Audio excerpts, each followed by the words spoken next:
wasiirka waxbarashada ee dowladda federaalk ee Soomaaliya ayaa magaalada Muqdisho ku soo xiray shir looga hadlayay manhajka waxbarashada iyo maareynta deeqaha waxbarasho. warkaasi waxay noo soo diyaariyay wariyahayaga Haajir Cabduqaadir.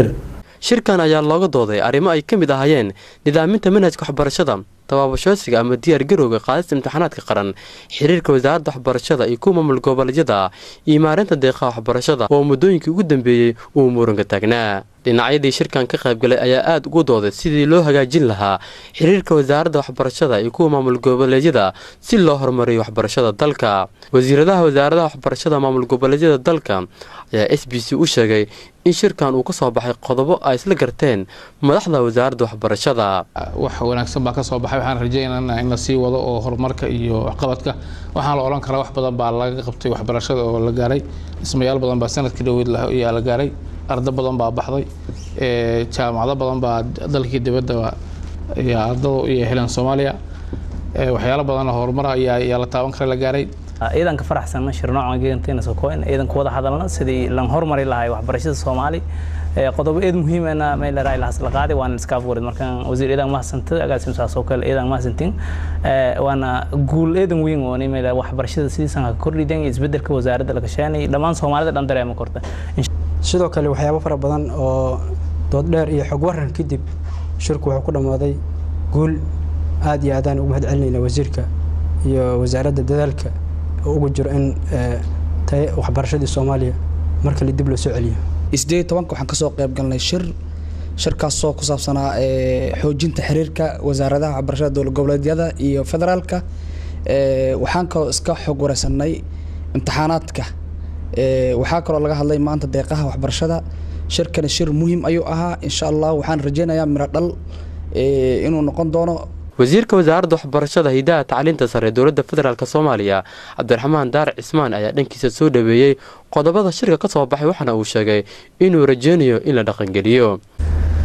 bismillaahir rahmaanir rahiim. aadan u faraxsanahay maanta waxaan ka qayb galnay shirkii routiinka ahaa ama aan wada qabsan jirnay, aan ku wada tashanayna annaga iyo wasiirada waxbarashada dowlad goboleedyada. shirkaas oo maanta ujeedada ugu weyn aan isugu nimid uu ahaa koow in bal aan isla fakarno ama aan ka shaqeyno sidii aan ka wada hadalno sidii xiriirka dhexdeena aan u xoojin lahaynay, sidii shirarka soo socdo ay noogu qabsoomi lahaayeen maadaama sanadkii hore shirarka qaarkood ay naga baaqdeen oo maxaan kuu sheegay ay nooga baaqdeen resource la'aan daraaddeed.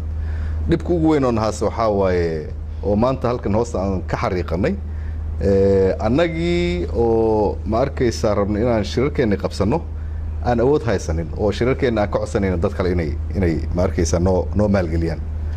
waxa kaliya oo maanta aan ku faraxsanahay in aan go'aan ku gaarnay in shirarkaas annaga aan qabsano hadda kadib oo cid walba markii xilliga la gaaro ay soo baxda ayada is soo maalgeliso, state-ka la yimidna uu dadka martigeliyo sidii Soomaalida lagu aqoon jiray.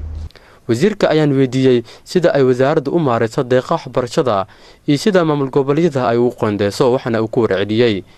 deeqda waxbarashada waxaan ku qotominay aan ku qaybinaa boqoley tirada ardayda dalka joogto gobolada ay ka kala yimaadeen ayaan u qaybinaa. gobolba markaas qoonduu helaa, markaas kadib ayaa waxaan sameynaa adjustment oo ma arkaysa oo siyaasadeed oo haddii gobolkaasi uu aad u yartahay ardayda soo baxday wax kalaan ma arkaysa aan ugu darnaa oo meeshii markaas roon ayaan ka soo qaadnaa.